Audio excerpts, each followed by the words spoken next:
skulle vise, at funktionen f af x lige mod x i anden differentieret bliver f mærke af x lige mod 2x0. Vi starter med at udregne sekanthandlingen i tangenten gennem to punkter.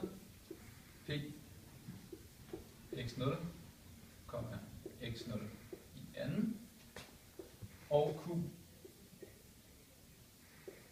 x,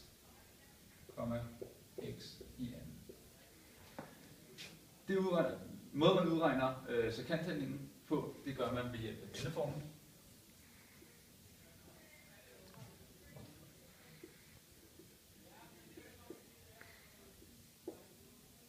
f af x minus f af x0 over x minus x0. Og her indsætter vi vores koordinater, så det vil sige, at det bliver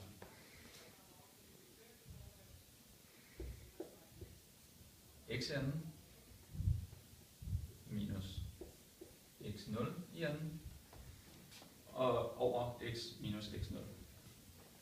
Her gør vi brug af, her omskriver vi ved at gøre brug af en kvadratsætning, og derfor omskriver vi til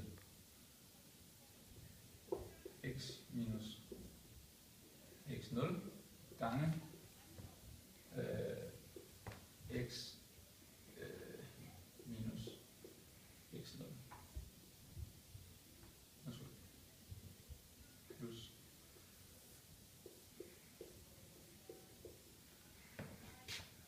her går de her to ud med hinanden, og tilbage har vi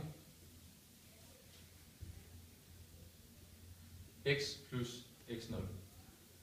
Når så x vil lade x gå mod x0, så bliver det x0 plus x0, som giver 2x0. Og dermed har vi bevist, at når man differentierer f af x lige med x i anden, så får man altså 2x0.